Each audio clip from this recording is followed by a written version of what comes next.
Hi everyone, this is Chef Vikas Khanna. I am a chef, I am an author, filmmaker, documentarian, and extremely passionate about my culture and heritage. I live in New York City. You're listening to me on Trust Me, I Know What I'm Doing. My name is Abhay Dandekar, and I share conversations with talented and interesting individuals linked to the global Indian and South Asian community. It's informal and informative, adding insights to our evolving cultural expressions, where each person can proudly say, "Trust me, I know what I'm doing." Hi, everyone. On this episode of Trust Me, I Know What I'm Doing, we share a conversation with the award-winning chef Vikas Khanna. Stay tuned.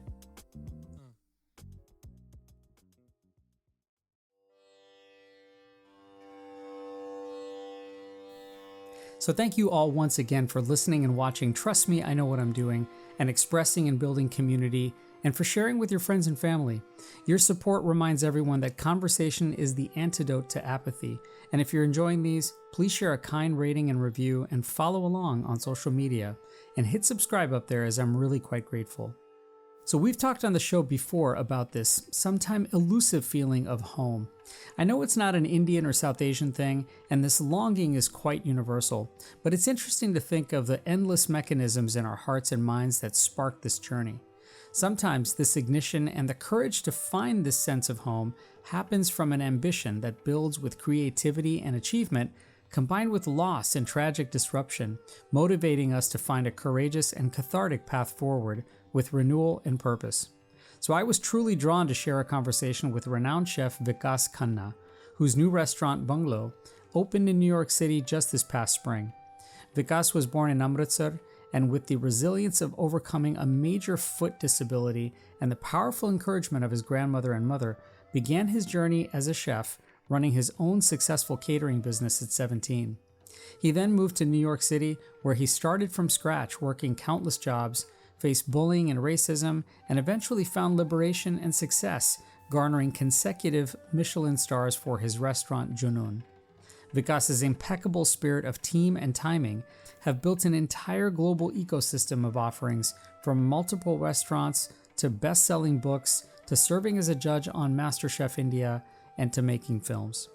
So, whether he's cooking for celebrities or world leaders, or for those with no home or no food, Vikas enshrines a sense of family and home and heritage in absolutely everything he does, which is why for him the tragic loss of his sister Radha inspired him to share this deep sense of coming home through his culinary art by recently opening BUNGALOW in New York City on what would have been her 50th birthday, creating a connective and creative space to celebrate her life and invite everyone to experience Vikas's food as a way to take you home. I had a chance to catch up with Vikas as he reflected on it all, and I started by asking him about what he remembered from his first experience making a meal for others. So I was 13 years old. This was almost 40 years ago. My grandmother and me, with my mom's help, we were supposed to go to a school to sell batura chanas. I was helping in making the baturas and the chickpeas, and that stuck with me forever. That smell, that moment of pride that we're going to make money, kind of. But more than that, it was like this is amazing to be of some use to the society, kind of. I don't know why I was so proud that moment. We had to fill up the buckets of chickpeas and take it to a school and give it to kids that we couldn't even charge. But I was just proud to be tagging along and helping them. And for me, that was the first professional meal, a moment I felt that I can make this professionally.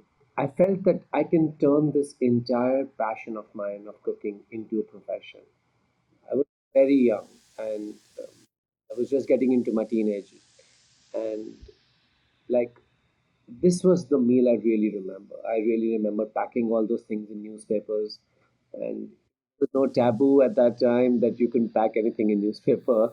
I remember the pickle we served with it. I remember the onions with it, the spiced onions. I remember everything. Everything I remember clearly. It was the moment my brain said, "Register this. This might be your defining moment." And because that's such a special, sweet moment, it was with family, it was so innocent, relatively naive. Are there things about those days that you miss now? because everything is such a different level of production? I miss everything about those times. It's not a transaction. Everything is about which dish you order and how you pay and how you reserve, and everything is so calculated. I hope with Bungalow, I'm trying to reverse that, which is a very unique thing for a restaurant chef to say that, as a professional. Have that moments where people feel that this is not just a transaction for him. I'm to revive those moments, what I've lived as a privileged kid who was taught such with so much grace and love, something which is we inherit cooking. And I feel that to honor that, as I'm I'm hitting the age where I'm the oldest now in my generation of the chefs who are still cooking in the kitchens. That I'm trying to remove the word transaction from it. That food is actually something much bigger than just a transaction. In general, for you, those days when you that we were just talking about, and it sort of finding a way to not be transactional now with some of the new endeavors, have you found a different way to what it means to actually be courageous or bold in the kitchen, especially, compared to when you first started, right? That idea that you can still be free and innocent and maybe even take risks without it feeling like it's just a calculated business move. I do that all the time. Yeah. I still do that in most of the things I stand behind. Um, not I'm not successful in everything I do, but it could be from making documentaries, to movies, to restaurants, to very importantly to create a museum. Yeah. It opened my eyes to say that this is a one-sided investment. There's going to be no return to this. I just felt so proud of that. Instead of me buying another house in New York, I felt that no, there's a need to save and to preserve and give a second chance to utensils and some earthenware and some kitchen tools from all over the country. I've been doing that even in my books. I generally, every book you buy of mine is not a transaction. All my royalties go to certain causes. So I've created an ecosystem which is much larger than we can see. Come and they're on the auto run kind of thing. I don't know Yeah. that many of my works just get directly funded different causes of mine for which I believe them very strongly. Even for the restaurant, I do that. Time you eat in my restaurant, you feed 5 kids in India, which is and done very calculatively, done in a way that it doesn't make you like there's no victimization in this. It's pride moment. Well, you mentioned all those things, and you also mentioned that you're among the senior, perhaps, people in your generation, right? So, one question I've always been fascinated by is how, in a way, do you age gracefully as a culinary artist? What's the secret, perhaps, to even not just becoming more senior, but to artfully creating some longevity? It's a beautiful question. I just feel that I'm going to try not to be that bitter Indian chef who feels that anyone who's trying to express themselves in a modern way, I don't support it. Right, right. I'm not going to be that angry uncle who is upset at the guests all the time. I'm not going to do that. Very good self awareness, by the way. That's great. You'll be surprised that I feel that I'm going to not have my big crown of entitlement. That I'm not going to do that.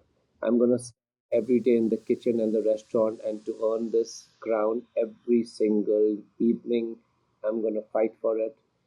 I'm going to get burnt. I'm going to get hurt. I'm going to get, but at the same time, I'm not going to express that in a way that the people I'm serving it, because I understand when I'm serving someone, there's so much of history which comes with me that people feel like this is a moment for them.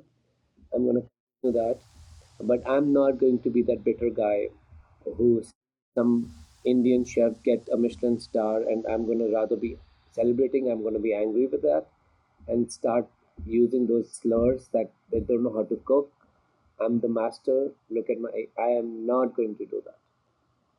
Everybody has the right to cook the way they want to cook. It sounds like it's a great combination of gratitude and vulnerability and acceptance and patience and all those things. And more than anything else, allowing for your most authentic love of this to come out.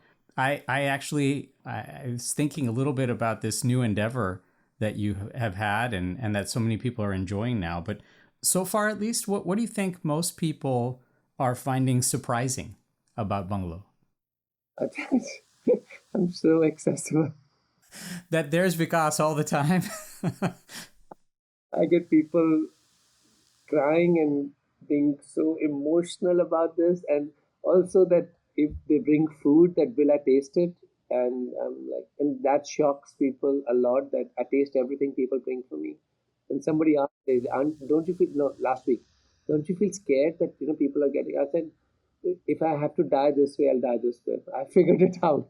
I am old enough to see the eyes and see the gratitude of person who's cooked for you, and I understand that every day I have different types of doklas and khandvis, and it's like my every all evening it's an emotional thing of kids who are deciding now to be joining culinary arts, and this is first generation kids which have not seen them much before, but with Bungalow, something evoked in us our patriotism, our pride of heritage, and our color and our ancestral values. Everything I feel our kids have become so conscious of that that I see so many kids coming and they want an apron from me or a small token because they are going to be now cooking Indian food. They never thought that, what difference has this made? Yeah. That's the most question. What difference did Bungalow opening at this time made? Any place that has perhaps a bon sour and a chai pani drink, I'm sold already. So those elements have definitely hit on me. But you're listening to Trust Me, I Know What I'm Doing. After a quick break, let's come back to our conversation with Chef Vikas Khanna. Stay tuned. Conversation. It's the antidote to apathy and the catalyst for relationships. I'm Abhay Dandekar, and I share conversations with global Indians and South Asians so everyone can say, trust me, I know what I'm doing. New episodes weekly, wherever you listen to your podcasts.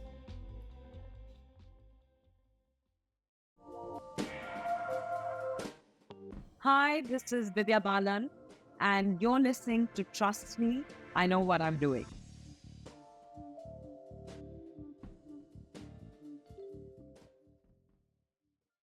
Hi, this is Madhuri Dixit. Hi, this is Farhan Akhtar. Hi, I'm music recording artist Sid Sriram, and you're listening to Trust Me, I Know What I'm Doing. Welcome back to Trust Me, I Know What I'm Doing. Let's rejoin our conversation now with Chef Vikas Khanna. I can see how people come in and they may have that both commonality of nostalgia and then also this beautiful feeling of going someplace else. And now they have like this great combination of that. So, I mean, truthfully, some culinary experiences in restaurants, they take you away to another world. And then others make you find your way back home. And I'm curious, is the secret for all of this somehow to meld these two together? And that's such a difficult thing to capture. But is that something that people really, in a way that is very defined, is that what you strive for ultimately? So every time I've started a restaurant, I don't do many restaurants because I do one and then I stick to it wholeheartedly and Yeah. full conviction. Even when it's falling apart, I still constantly believe in it. And the day I opened Renoon, I wrote it on my notebook, in my chef's diary, that all caps, I want to win a Michelin star for India. Mm. That was my mission. And with Bungalow, it was not me. My sister wrote, "Get people home." Yeah. I feel getting people home is a much bigger responsibility than we can even imagine. Everyone has their own perspective of home, but what do you do that you make your diner that they are almost feeling nostalgic? How do you evoke that? Because home is an absolute illusion for us anymore. We have imaginary homes now. We don't have homes. We can all be pretending to be well settled here and be pretending to be the richest diaspora. But truly speaking, inside, we come from such a grounded community that for us to feel the equation of home is totally changed.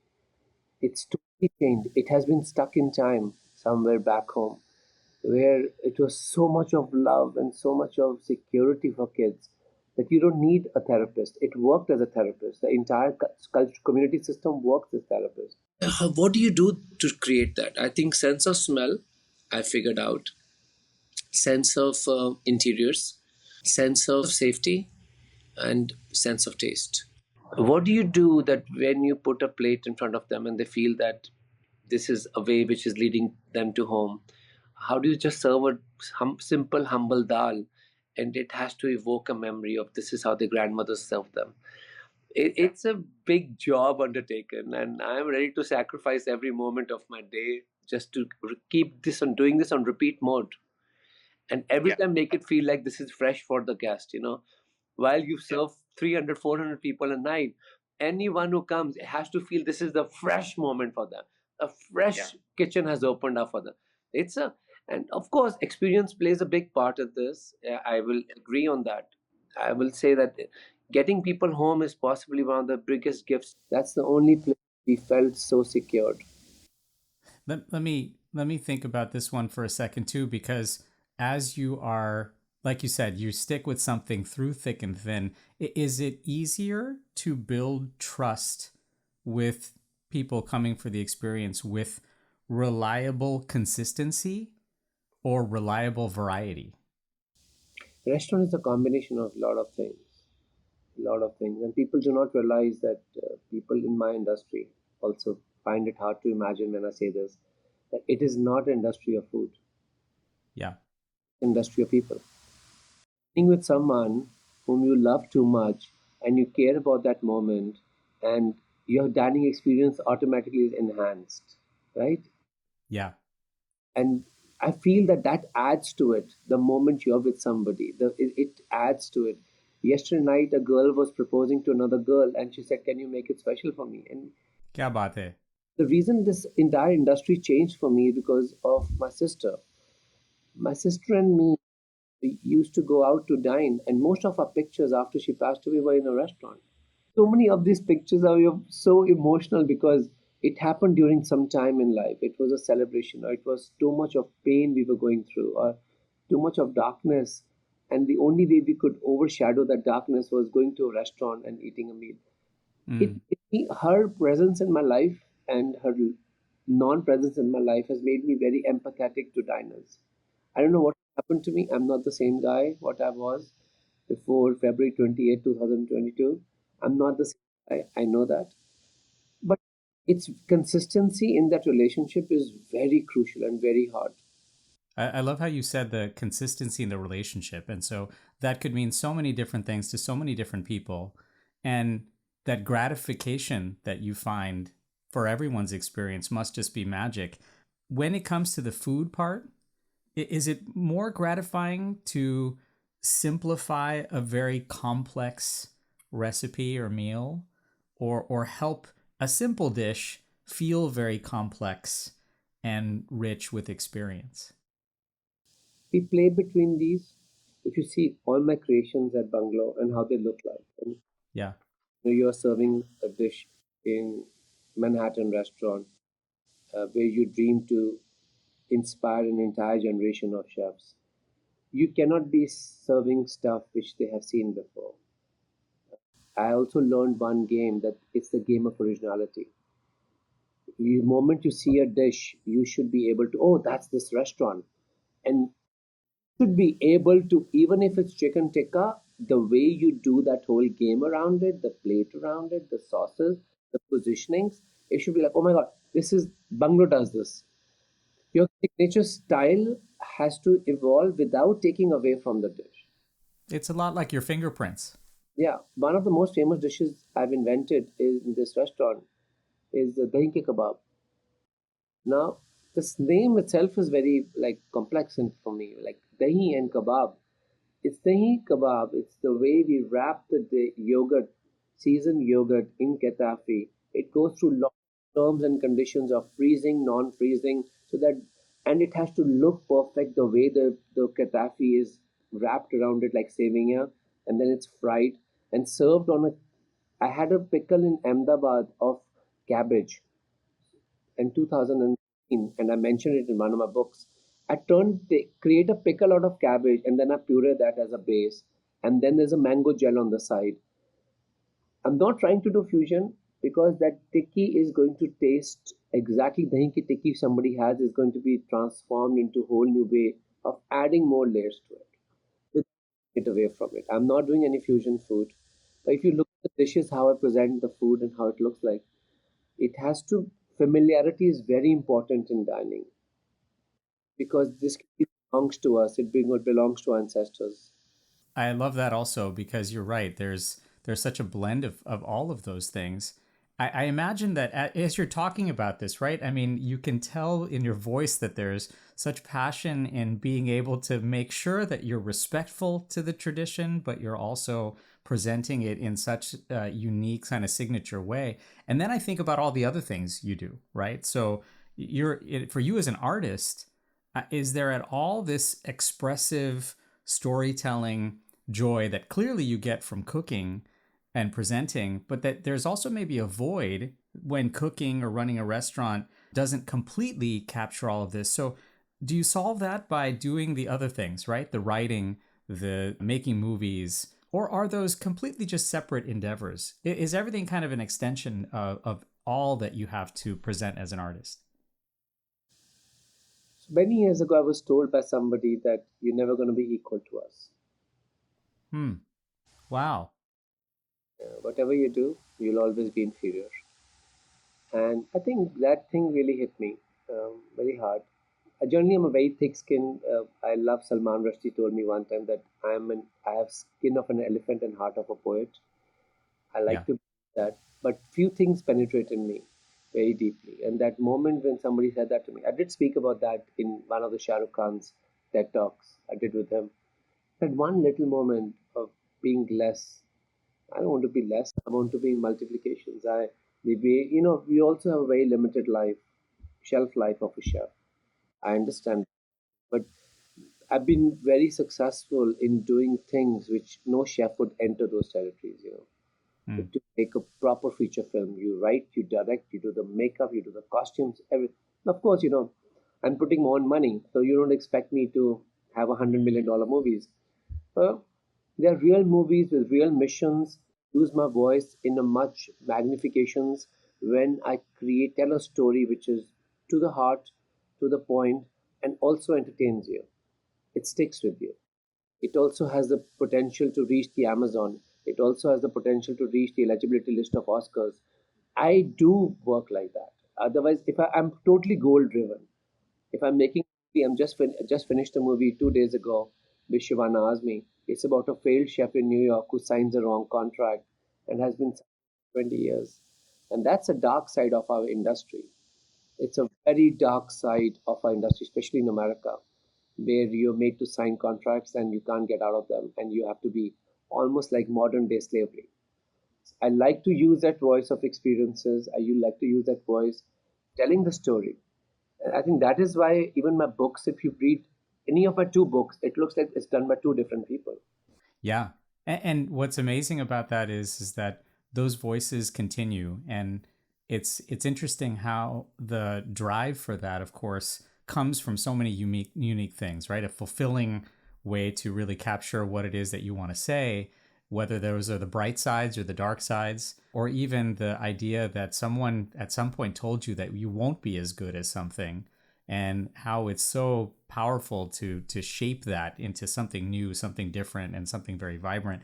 I want to ask you something that I always go through. I'm sure everyone goes through this, but I'm just so curious how you might approach a question like this or even a thought like this. But do you ever get bored of your own cooking? It's true. I do. I do. How do you combat that? You try to find a way that you create something new. I need that energy. I have that. Right now, we have monsoon coming. I'm already working on something so unique from Malvan region. I feel Maharashtrian monsoons are built different. As a Marathi, I mean, I'm born and brought up here, but as a Marathi enthusiast, I love that. So great.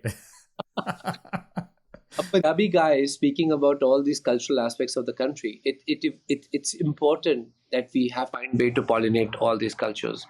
Yeah. So I went to the entire region has the most unique way of expressing monsoon. So I'm trying to make a dish. It has been almost like 2 weeks now. I still can't pinpoint what I had there. I went through all my notes, Yeah. and it was just the simplest sauce of coriander, green chilies, and coconut. Just three ingredients. I'm not finding that balance. And I've Yeah. tried coconut in three different spaces. I'm still not done well, but it's important for me to keep reinventing. It gives me Yeah. oxygen. A person with such heavy drive of creation, and a currency doesn't inspire me. You can keep talking about, I can sit with people and they keep telling me that how they're so wealthy all the time. All I have to hear that we have 5 cars. I bought the modern version. I'm like, I don't have driver's license. And then they tell me that how many houses they have, and I'm just keep thinking that for me the true craft is what lives beyond you. Mm. Yeah. That could be bringing a Marathi boy, turning him back to something which I just said, which is unique. I don't know where you were from, I have no idea, but that root of when you speak, that smell of the hands, and so for me that is amazing legacy. Yeah. Amazing. And all Yeah. evening at Bungalow, we recreate pictures of that legacy because somebody has taken a picture with you 15 years ago on a father's birthday, and our father's retired. He's 80 years old. And now we recreate that whole picture. And I learned one thing, to participate. Mm. I don't want to be that angry uncle. That's why reason it's more. So I mean, first off, there's so many layers to that, right? If there's a way that I could walk into Bungalow and feel like I'm on the Dadar Chowpatty or someplace in my, ancestral village somehow, even though I'm born in California and this is my home, I think that's really special. And I love how that reinvention, I think, always has to happen. You're listening to Trust Me, I Know What I'm Doing. After a quick break, we'll come back to our conversation with Chef Vikas Khanna. Stay tuned. Every story told is a lesson learned, and every lesson learned is a story waiting to be told. I'm Abhay Dandekar, and I share conversations with global Indians and South Asians so everyone can say, trust me, I know what I'm doing. New episodes weekly, wherever you listen to your podcasts.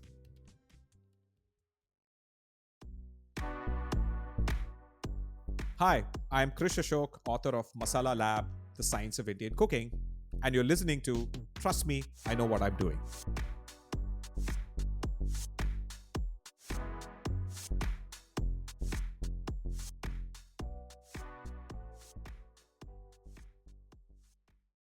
Hi, I am Rahul Mishra. Hey, this is Nimesh Patel. Hi, my name is Richa Morjani, and you're listening to Trust Me, I Know What I'm Doing with Abhay Dandekar. Hi there, I'm Abhay Dandekar, and you're listening to Trust Me, I Know What I'm Doing. Let's rejoin our conversation now with Chef Vikas Khanna. Especially in an era where food and entertainment are just constantly blurred. And they've made celebrities, right, out of these culinary artists across the world with great talents and great specter on their craft and constantly trying to perfect that. But they're almost kind of these gharanas of branding. But when it's all stripped away and when it's all taken back, and again, you're trying to create this feeling in the kitchen, what are you eating or cooking when no one is really looking? When there's no cameras, there's no nothing. I eat very simple food. I cook my meals. Even if I'm traveling in the hotels, I just try and get a small counter and I'll cook. It could Yeah. be cook once in 2 days that I keep and make extra food, understanding schedules. But I eat extremely multigrains and high protein diet because I work out a lot and I bike a lot in the city and I run. And because I do that, besides being on my feet for 16 hours a day, I figured out that I need to always be constantly conscious of what I eat. It's a very draining job when you have to greet 300 people with same enthusiasm every single day. You want to repeat more. But you also understand that people have spent hours dressing up, getting ready to come and see you, 2 months of fighting for reservations. I'm empathetic to that. I feel that. That gives me the boost. And I also need that needs to be counterbalance with good diet for me. Yeah. You need the nourishment. I eat I eat early dinner because I need to be totally positioned in a way that I'm ready to take that war every single. It's a battle. When you'll visit the restaurant, if I'm saying this just to you, you might not understand it, but when you're in the restaurant and you're seeing the atmosphere, you're like, how much energy is required? Serving, feeding, smiling, listening to everyone. What you said, the best thing you can do is listen. People have such a long history of watching you. The families have split apart, the grandmothers have gone, but they used to watch you. And this is one of the closest, warmest memories. So to recreate that, I need to be fueled. So I'm a very high protein guy. I eat around 5 eggs in the morning. I eat oats. I drink coffee. It's important for me. And I eat high protein like chicken breast and fish. Yeah. When a mom is here visiting me, I only eat vegetarian because I want to be eating from her plate. So I just feel that. So that is the time I shift 100% vegetarian when I'm around my mom. I think the thoughtfulness there is you can't serve others without first feeling that your energy and battery are recharged and refueled every day.